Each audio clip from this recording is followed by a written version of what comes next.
जिंदगी भर तो हमें भेजे काले पानी, जिंदगी भर तो हमें भेजे काले पानी।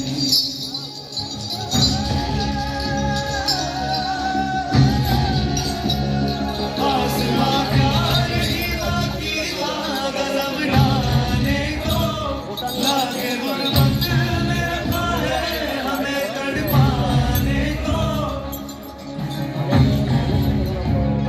आसमां प्यार ही बाकी था गजब डालने को, लागे गुर्बत में रखा है हमें तड़पाने को। आज इस घर में हम तैयार थे मर जाने को, जीते जी हमसे छुड़ाया है लाश आने को। जिंदगी भर तो हमें भेज के काले पानी, जिंदगी भर तो हमें भेज के काले पानी। कोई माता की ऊँटों पे न डाले पानी, कोई माता की ऊँटों पे न डाले पानी। जिंदगी भर तो हमें भेज के काले पानी, जिंदगी भर तो हमें भेज के काले पानी, जिंदगी भर तो हमें भेज के काले पानी।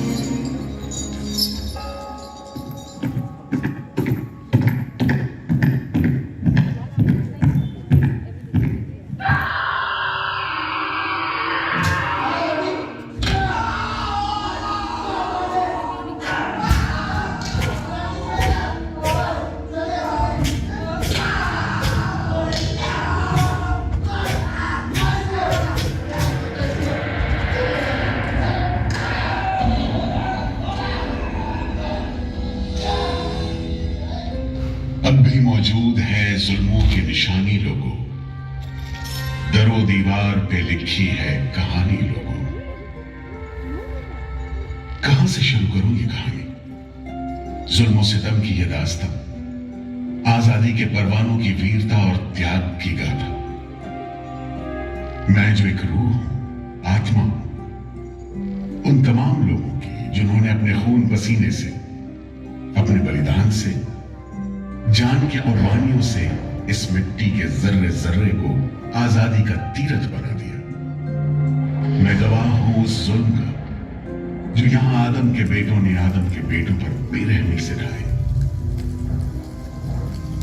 सदियों से मैं इसी जगह मौजूद हूं।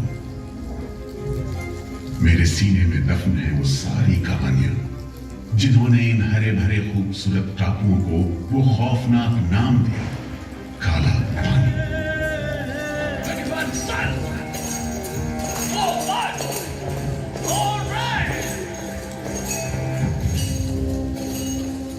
तो वहीं से शुरू करते, उसी हरियाली से जो कैद करने वालों के जुल्म और कैदियों के खून पसीने से बेदाग थी।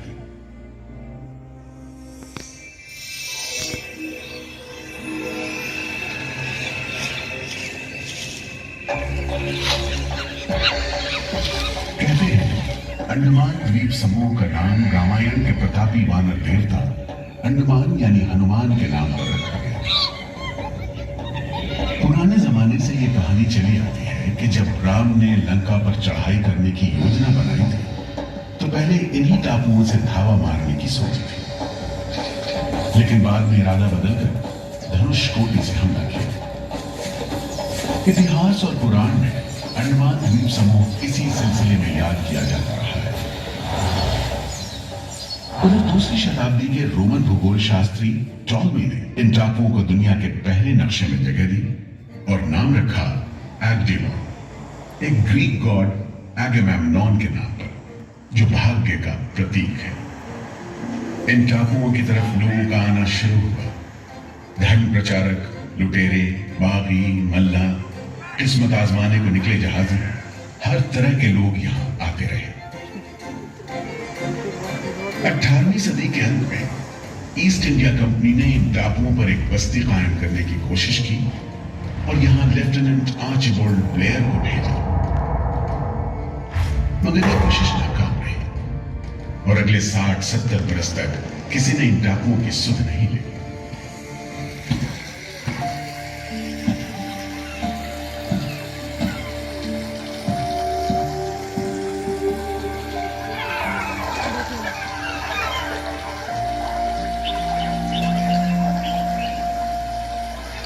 प्राकृतिक खूबसूरती और शांत समुद्र के बीच जिंदगी की खामोश लहरें उठती और बैठ जाती।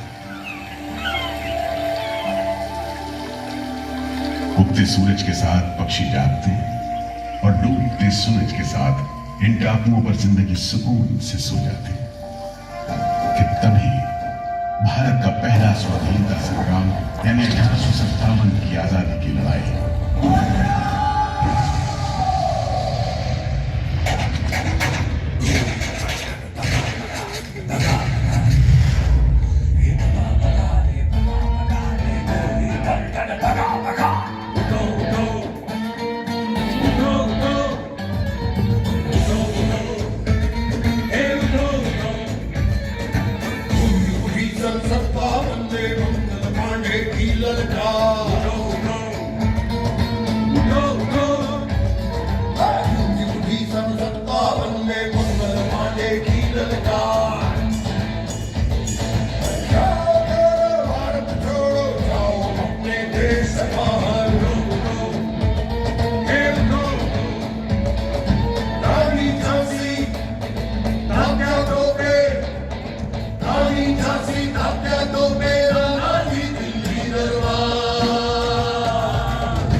जल्द ही बगावत की लपटों की तपिश शांत पड़े अंडमान द्वीप समूह पर पड़ने वाली थी। आजादी के मतवालों को सबक सिखाने के लिए फिरंगी सरकार ने 15 जनवरी 1858 को पूरे के पूरे अंडमान द्वीप समूह को एक कैद खाने में बदलने का फैसला किया। His Excellency गवर्नर जनरल ने काउंसिल में यह फैसला किया है कि अंडमान आइलैंड में कैदियों की एक बस्ती बनाई जाए। इसमें शुरू में ऐसे मुजरिम रखे जाएं जिन्हें बगावत और राजद्रोह और इससे ताल्लुक रखने वाले दूसरे अपराधियों के लिए कैद या देश निकाले की सजा दी गई हो। और इस तरह अंडमान द्वीप समूह की पुरानी खाड़ी का नाम लेफ्टिनेंट आर्चिबाल्ड ब्लेयर के नाम पर पोर्ट ब्लेयर रखकर मुजरिमों की बस्ती कायम की गई। सन 57 के वीरों के नक्शे कदम पर कुछ ही साल बाद अंडमान की धरती पर पैर रखे वहाबी आंदोलन के राजनीतिक बंदियों ने 1860 से 1872 के बीच बहुत से वहाबी आंदोलनकारी अंडमान भेजे गए। सरहदी सूबे का रहने वाला एक पठान शेर अली आफरीदी भी अंडमान में उस समय उम्र कैद की सजा काट रहा था और अंग्रेजों से बदला लेने के लिए मौके की तलाश में था।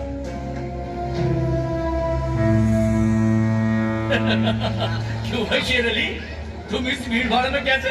ओए, हम सुना है फिरंगी का लाट साहब इधर आता है। हम भी देखने आया है जुल्म करने वाले का सरदार कैसा दिखता है।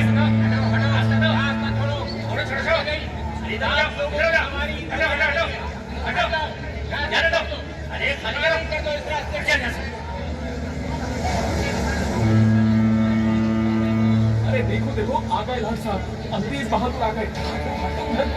मिस्टर बर्ड, मैं सोचता हूँ कि इस खूबसूरती के बीच रहने के लिए प्रिजनर होना भी मैं एक्सेप्ट कर लेता। Yes, indeed. Just look how beautiful this place is. ये प्रिजनर लोग इस खूबसूरती को नहीं देखते, वरना इस टापू को प्रिजन नहीं स्वर्ग समझते। यस सर, आप ठीक कहते हैं।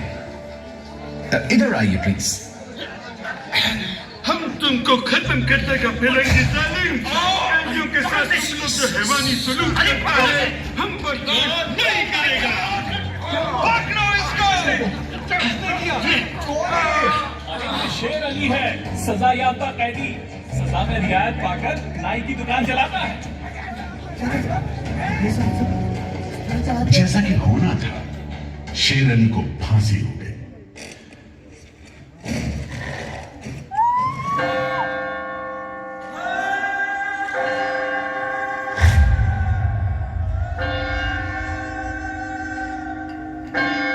शायद इसी घटना का असर था कि ब्रिटिश सरकार ने कैदियों के साथ और भी कड़ाई बरतने के बारे में गंभीरता से सोचना शुरू किया। नतीजे के तौर पर सन 1896 में पोर्ट ब्लेयर की खौफनाक सेलुलर जेल का काम चीफ कमिश्नर केविन और इंजीनियर मैक्विन की निगरानी में शुरू हुआ। यूरेनस मैक्विन, आपकी जांच पूरी हो गई? यस सर, हमने पूरा टापू का मुआयना कर लिया है। तो आपके हिसाब से जेल कहाँ बनेगी? मेरा राय भी जेल इसी जगह बने तो अच्छा रहेगा सर। इस पहाड़ी पर? यस सर, हम इस पहाड़ी को ईस्ट का तरफ ऊपर से काटकर समुद्र से 60 फीट की ऊंचाई पर मैदान बना देगा। इससे दो फायदा होगा, जेल के लिए जगह निकलेगा और पहाड़ी काटने से जो मिट्टी निकलेगा उससे हम नीचे का दलदल को भरकर ऑफिसर्स के लिए टेनिस एंड क्रिकेट खेलने का मैदान, इवन जिमखाना क्लब भी बना सकता सर। तय हुआ कि 5 लाख रुपए की लागत से पोर्ट ब्लेयर की इस पहाड़ी पर जेल बनेगा। फॉरेन कारीगरों के अलावा 600 कैदियों को काम पर लगा दिया गया। इस जेल में एक वक्त में 700 कैदियों को बंद रखा जा सकता है। योजना के अनुसार जेल के बीचों बीच एक मीनार बनाई जाती थी जिसकी 7 दिशाओं में 7 खंड किसी सितारे की भुजाओं की तरह निकले होंगे। हर खंड में 3 मंजिलें बनाई जानी थी और 7 खंड में कुल मिलाकर 698 कोठरियों का निर्माण होना था। ईंटों की ढुलाई के लिए ट्रेन की 5 मील लंबी पटरी बिछाई गई। इमारत बनाने के लिए ढेर सारे सामान बर्मा से मंगवाए गए। जेल को बनाने में कोई 3 करोड़ ईंटें इस्तेमाल की गई। इंसानी खून पसीने की तो कोई गिनती ही नहीं।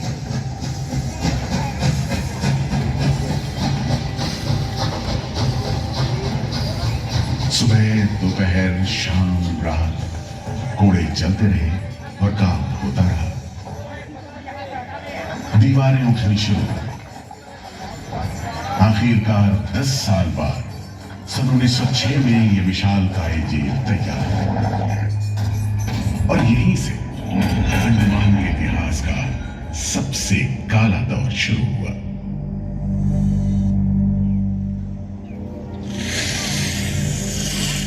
हाँ, सच कहते हो। आज भी उस दौर को याद छुरी सी हो जाती है। मैं पुराना पीपल का पेड़ जेल खाना बनने के इस लंबे अरसे में हर रोज अपनी जान की खैर मनाता रहा, क्योंकि इस पहाड़ी पर उगे हुए घने जंगल साफ करने के दौरान बहुत से लोग थे जिनका ख्याल था कि मुझे भी और पेड़ों की तरह काट गिराया जाना चाहिए। लेकिन मैं बच निकला। मेरी किस्मत में शायद खड़ा रहकर इस जेल में होने वाली यातनाएं देखना लिखा था। हर एक कैदी जेल के फाटक के भीतर आकर मेरी डालियों के नीचे से ही निकला है।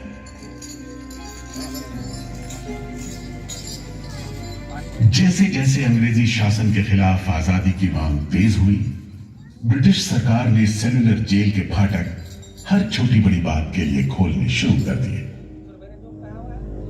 किसी ने पर्चा निकाला तो अंडमान जेल, किसी ने लेख लिखा तो अंडमान जेल।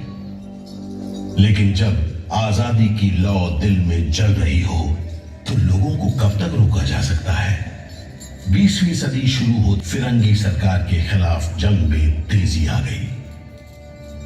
अलीपुर षड्यंत्र कांड, चटगांव डकैती कांड, काकोरी कांड, लाहौरी बम कांड, मुपला विद्रोह, नासिक षड्यंत्र, कितने मामले गिनवाएं, ये सूची लंबी है।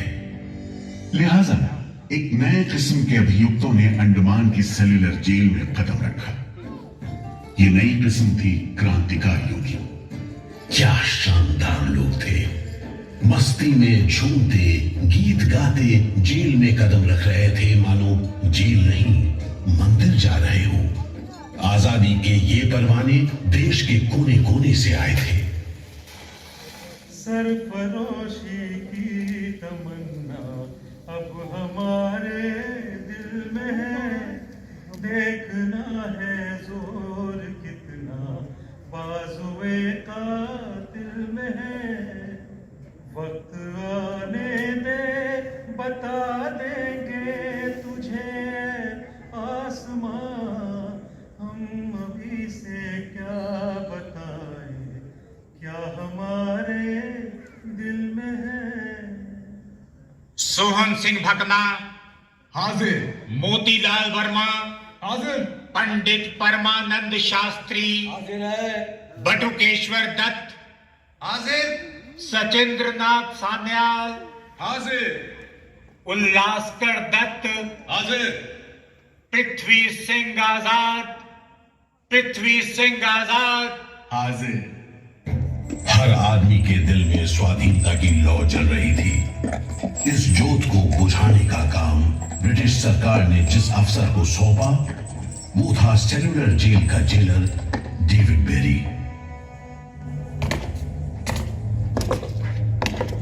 जमादार। जी हुजूर। नया कैदी लोग आया? जी सरकार, सभी लाइन से खड़े हैं। ठीक है, सुनो, इनसे कि इस जगह पर हम शेर को पालतू बनाता है। तुम जेल का दीवार देखता है, जानता है इसको इतना नीचे क्यों बनाया?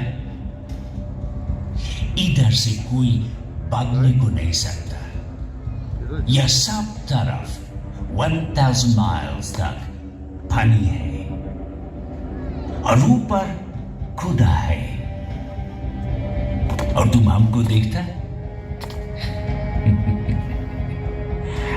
हम इधर का खुदा है, डेविड बेरी। Get it? इस तरह कैदियों से ठसाठस भरी जेल की गंदी भरी बदबूदार हवा में कैदियों का बंदी जीवन शुरू होता है। बेड़ियों की आवाज, वार्डनों की गाली गलौज और मार खाते कैदियों की चीख पुकार से गूंजते कोठरियों का दम घुटू माहौल कड़े से कड़े इंसान को तोड़ने के लिए काफी था। लेकिन इन कोठरियों में ऐसे बंदी भी आए जिन्हें ये माहौल हताश करने की बजाय जुल्म का मुकाबला करने की प्रेरणा देता रहा। वीर विनायक दामोदर सावरकर, ये नाम ऐसे ही बंदियों में बड़े सम्मान के साथ लिया जाता है।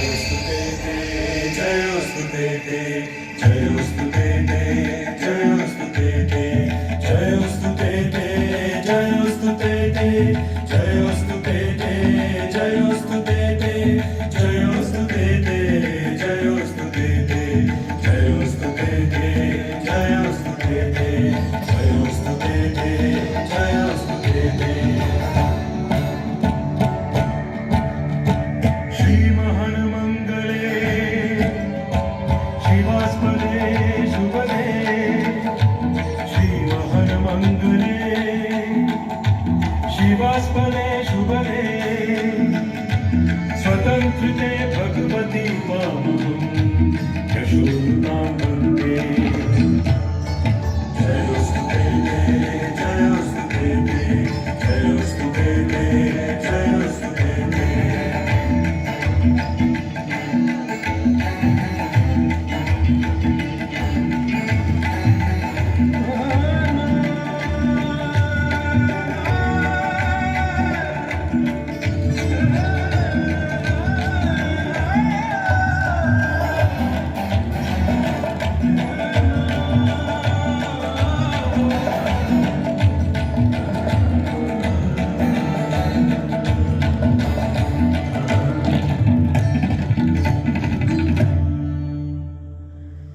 बेड़ियों में जकड़े वीर सावरकर जब सेल्यूलर जेल के अहाते में दाखिल हुए तो उनकी जंजीरों से जुड़े लोहे के पट्टे पर उनके जेल की मियाद खुदी हुई थी 50 बरस। 24 दिसंबर 1910 से 30 दिसंबर 1960 तक। वेल सावरकर, तुमको 2 बार का उम्र कैद का सजा मिला है। 50 बरस बाद सरकार तुमको छोड़ देगा। मिस्टर बेरी, तुम्हें विश्वास है कि तुम और तुम्हारी सरकार 50 बरस यहां रह पाएगी? सावरकर को इस बात में रत्ती भर भी शक नहीं था कि आजादी की जो लपटें हिंदुस्तानियों के मन में धधक रही हैं, उन्हें अंग्रेज अब बुझा नहीं सकेंगे और जल्द ही उन्हें जाना होगा। इसी प्रबल विश्वास के बल पर सावरकर 10 बरस लंबा अरसा सेल्यूलर जेल की एक ही कोठरी में रह सके। उन्हें बहुत ही खतरनाक कैदी करार देते हुए इतने कड़े पहरे में रखा गया था कि उनके भाई गणेश को 2 बरस तक पता भी नहीं चला कि वीर सावरकर उनके ही नक्शे कदम पर चलते हुए सेल्यूलर जेल आ पहुंचे हैं, जहां बरसों की तकलीफ है, जेलर के जुल्म है, कड़ी मेहनत और नितांत अकेलापन है, जहां जिंदगी 13 फुट लंबी और 7 फुट चौड़ी कोठरी में सिमट कर रह जाती है।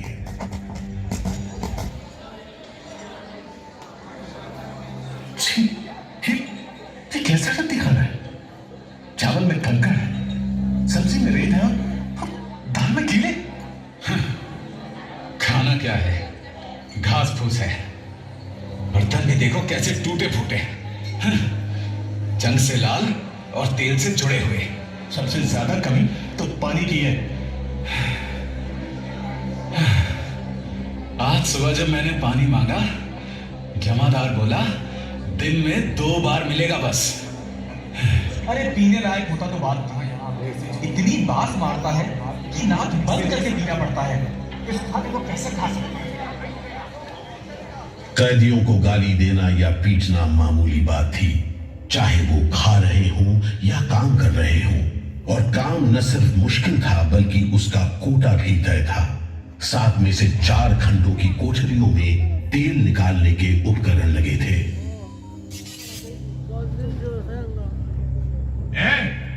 इंदुभूषण, सुधीर, हेमचंद्र, तुम लोग इधर चलो, नारियल के बोरे उठाओ। हर बोरे में है 25 सेब नारियल। इन्हें पहुंचाओ 3री मंजिल पर। शाम तक हर आदमी को 30 पाउंड तेल निकालना है, समझे? हम इतना तेल कैसे निकालेंगे? वो मशीनें तो हाथ से चलानी पड़ती हैं। जबान मत लड़ाओ बदमाश। जो हाथ बम पिस्तौल चलाते हैं वो मशीन नहीं चला सकते। चलो जल्दी करो, भाग कर जाओ और काम करो।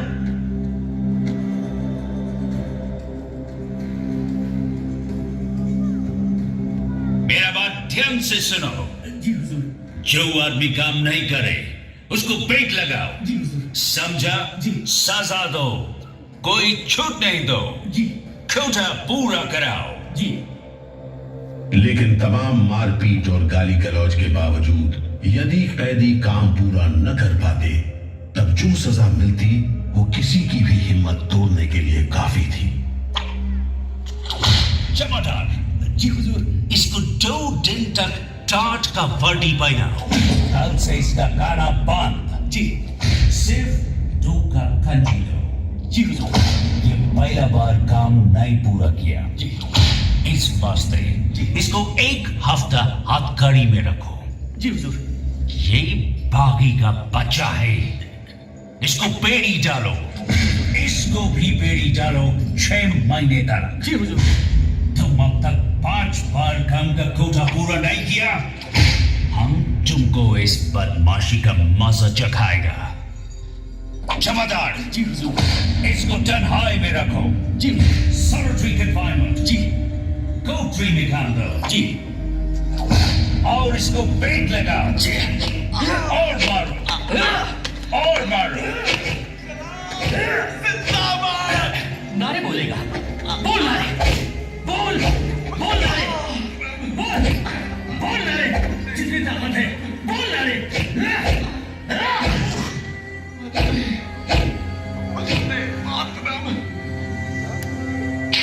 उल्हासकर दत्त ने इस सारी तकलीफ की दिल को छू देने वाली तस्वीर खींची है।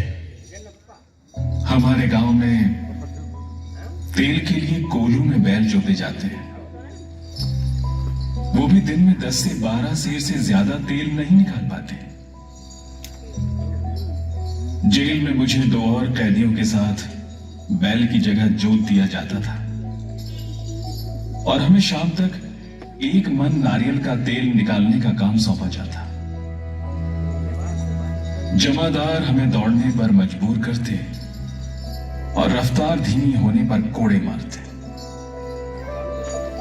हर रोज न जाने हम कितनी बार लड़खड़ाते, गिरते और मार खाते, और ये सिलसिला निरंतर चलता रहा। हुजूर, ये काम करने से इनकार करता है। क्यों काम नहीं करेगा? जैसा बर्ताव ये जमादार करते हैं उसमें मैं काम नहीं करूंगा। मारपीट और सजा का नतीजा ये हुआ कि उल्हासकर ने 7 दिन के बाद खाना पीना और बात करना भी बंद कर दिया। वार्डनों का ख्याल था कि उल्हासकर पागल होते जा रहे हैं, लेकिन जेलर बेरी ने इसे नाटक बताते हुए उल्हासकर को बिजली के झटके लगाने का हुक्म दिया, जिसके बाद उल्हासकर 3 दिन और 3 रात बेहोश रहे। उसके बाद कहीं जाकर डॉक्टर को बुलाया गया। सुनो मिस्टर उल्हासकर, हम जानते हैं तुम अपने मुल्क का आजादी के वास्ते ये करता। हम तुम्हारा काम को ठीक नहीं समझता, लेकिन तुम अभी जवान है। एक दिन अपना सजा पूरा करके वापस अपना मुल्क जाएगा, तब अपना हाथ से जान क्यों लेता? क्या तुम डरपोक है? हम अपना सीनियर ऑफिसर का हुक्म नहीं बदल सकता, लेकिन तुम चाहेगा तो हम तुमको मेंटल हॉस्पिटल में भर्ती करा देगा। ठीक है, इन जानवरों के बीच रहने से पागलों के बीच रहना बेहतर होगा। उल्हासकर की सारी तकलीफ का जेलर डेविड बेरी पर कोई असर नहीं हुआ। उल्हासकर के जाने के बाद बेरी ने वीर सावरकर को चिढ़ाते हुए पूछा, क्यों सावरकर, तुम भी पागलपन का बहाना करेगा क्या? तुम्हारे बाद मिस्टर बेरी। अच्छा, हाँ, जिस तरह के अत्याचार तुम कर रहे हो उनसे कोई भी आदमी पागल हो सकता है। रहने दो ये सब बात सावरकर। तुम अच्छी तरह जानता है उल्लास कर बहाना खाता है। मिस्टर बेरी, अगर तुम सोचते हो बहाना कर रहा था तब तुम पहले ही पागल हो चुके हो। ये सब अत्याचार बंद करो, वरना हमारे पास स्ट्राइक के अलावा कोई रास्ता नहीं बचेगा। छूट नहीं, रियायत नहीं, छूट नहीं, रियायत नहीं। हमारी मांगे पूरी करो, पूरी करो। जिंदाबाद। बंदियों को छोड़ दो, बंदियों को छोड़ दो। और इस तरह कैदियों ने अपना आखिरी हथियार इस्तेमाल करना शुरू किया। हड़तालों का एक लंबा सिलसिला चल पड़ा, मगर ऐसे मामलों से जेलर बेरी और उसके अमले के रवैये में कोई खास फर्क नहीं पड़ा। कुल मिलाकर सेलुलर जेल के कैदी तकलीफ और बदसलूकी के बीच अपने दिन गुजारते रहे।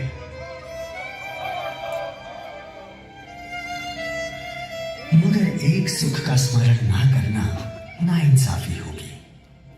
वो सुख था बुलबुलों की चहक, उनका मधुर स्वर, कल कल करते नारियल के टुकड़ों पर टूट पड़ते। गंभीर विचारों से मुक्ति पाने के लिए मैं मन को बलपूर्वक इन बुलबुलों की चहक में लगाए रखता। मैं अपनी भाषा उन्हें सिखाने में असमर्थ था। यदि सिखा पाता तो मैं उन्हें देश प्रेम के गीत सिखा देता, ताकि अगर कोई मेरी कोठरी खोजता हुआ आए तो लोग कहें कि जिसके सामने बुलबुल देश प्रेम के गीत गा रही हो वही सावरकर की कोठरी है। एक बार में 3 कैदियों को फांसी पर लटका दिया जाता। दिल दहला देने वाली चीखें निकलती, जेल का घंटा घनघना उठता, जेल की मीनार पर लगी बत्ती जलती बुझती रहती और 8 मील दूर तक खड़े जहाजों तक खबर पहुंच जाती कि फिर से कुछ कैदियों को फांसी पर लटका दिया गया है। 12 मई 1933 को कैदियों ने फिर भूख हड़ताल का सहारा लिया। भूख हड़ताल करने वालों में सरदार भगत सिंह के बहादुर साथी महावीर सिंह भी शामिल थे। हड़ताल के 5वें दिन जब कैदियों को जबरदस्ती खुराक दी जाने लगी तो महावीर सिंह ने ताकतवर विरोध किया। जालिमों, तुम नहीं जानते कि हम कौन हैं। हम मर सकते हैं पर झुककर नहीं रह सकते। हमें ऑर्डर मिला है तुम्हें दूध पिलाने का। चलो जमादार, पकड़ो इसे।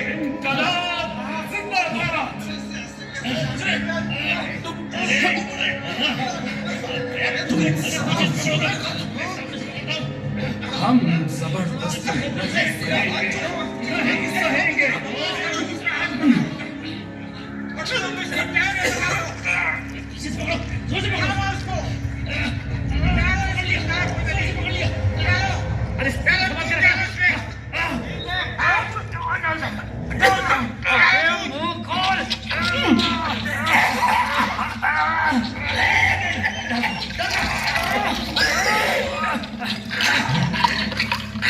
अरे अरे ये क्या हो गया? ये क्या हो गया? अरे ये तो अरे अब क्या करें? अरे इसकी तो क्यों लट गई? अरे इसकी तो क्यों लट गई है? अब क्या करें? लगता है दूध इसके फेफड़ों में चला गया है साहब। क्या हो? नली निकालो, जल्दी करो, जल्दी। जी। इसकी तो सांस बंद हो गई। अब क्या होगा? होगा क्या? लाश को गुपचुप ठिकाने लगा दो, किसी को कानो कान खबर ना हो। मैं तो कहता हूँ साहब, इसकी लाश को बोरे में डालकर पत्थर से बांधकर समंदर में बहा दीजिए। किस्सा खत्म। चलो बिपिन ऐसा ही करो, झटपट ले जाओ उसे, झटपट ले जाओ। लेकिन ये खबर छिपी नहीं रह सकी। जब लोगों को पता चला तो देश भर में विरोध की भीषण लहर फैल गई।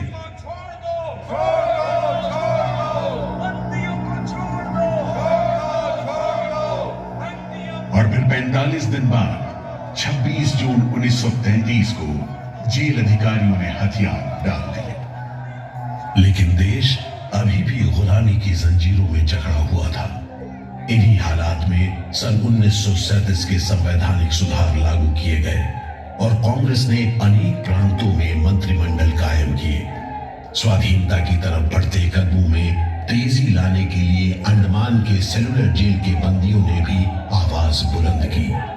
बंदियों की रिहाई, स्वदेश वापसी और राजनीतिक बंदियों के लिए बेहतर सुविधाएं हासिल करने की मांग को लेकर 24 जुलाई 1937 को सेलुलर जेल के कैदियों ने सामूहिक अनशन शुरू किया।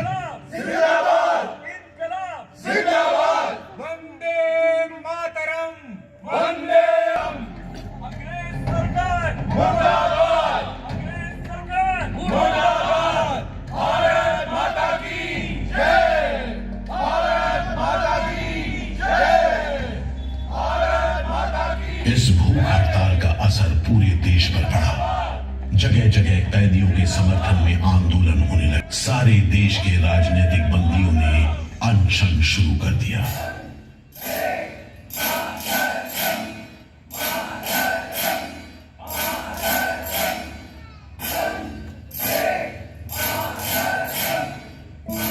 गुरुदेव रविंद्रनाथ ठाकुर और कांग्रेस की कार्यकारिणी की तरफ से जवाहरलाल नेहरू ने कैदियों से भूख हड़ताल समाप्त करने की अपील की और 28 अगस्त 1937 को गांधी जी ने सेलुलर जेल के बंदियों को तार से संदेश भेजा। मैं गुरुदेव रविंद्रनाथ टैगोर और वर्किंग कमेटी की राय में अपनी अपील भी जोड़ना चाहता हूं। आप सब हड़ताल वापस ले लें और हम पर भरोसा रखें। हम आपको राहत दिलाने के लिए पूरी कोशिश कर रहे हैं। कैदियों पर गांधी जी की इस अपील का बहुत असर पड़ा। सभी कैदियों ने आपस में सलाह करने के बाद जवाब दिया। देशव्यापी अपील और आपके संदेश ने हमारे दिलों को छू लिया है।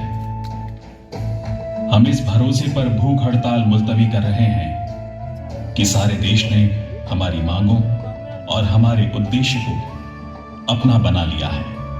वंदे मातरम। 36 दिन के संघर्ष के बाद एक बार फिर बंदियों की जीत हुई। नतीजे के तौर पर सितंबर 1937 से सेलुलर जेल के कैदियों की स्वदेश वापसी शुरू हो गई।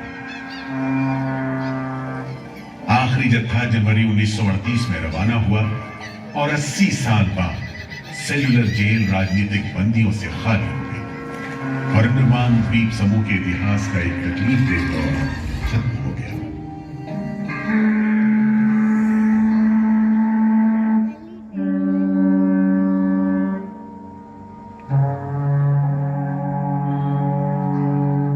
मगर एक और जालिम दौर शुरू होने वाला था। 1939 में दूसरा विश्व युद्ध शुरू हुआ और 1942 में जापानियों ने अंडमान पर कब्जा कर लिया।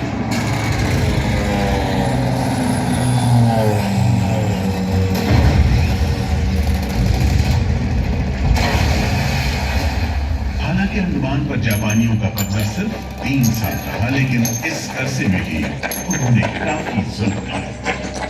हर आदमी उनकी नजर में अंग्रेजों का जासूस था।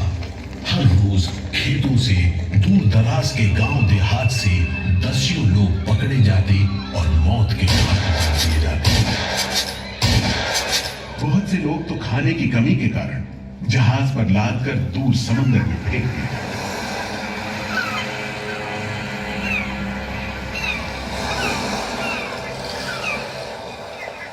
इसी दौरान नेताजी सुभाष चंद्र बोस अंडमान आए और जेल का मुआयना भी किया, मगर जापानी उन्हें जेल के उन हिस्सों में नहीं ले गए जहां वो सैकड़ों कैदियों को जासूस करार देकर तकलीफें पहुंचाते थे।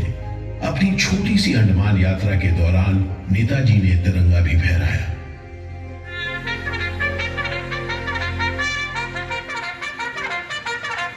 अगस्त 1945 में दूसरा महायुद्ध समाप्त हुआ और 3 साल 6 महीने 15 दिन के कब्जे के बाद अक्टूबर 1945 में अंडमान की जापानी छावनी ने अंग्रेजों के आगे हथियार डाल दिए।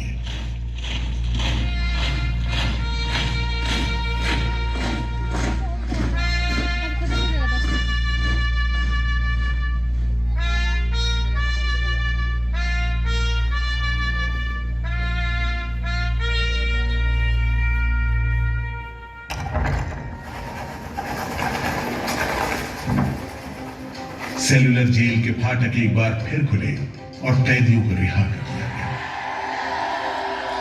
इसके बाद 2 साल के अंदर अंदर भारत में ब्रिटिश सरकार का शासन खत्म हो गया।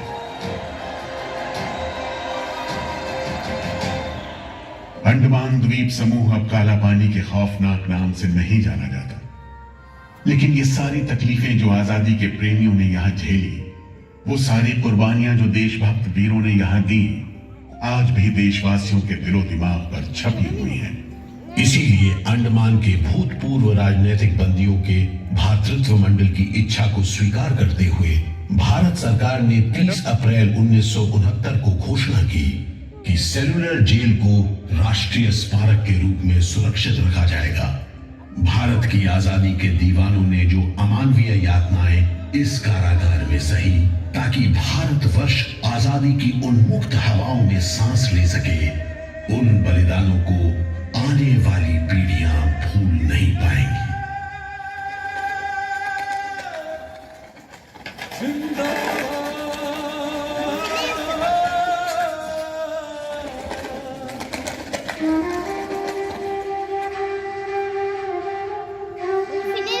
हाँ बस फिनिश हो गया।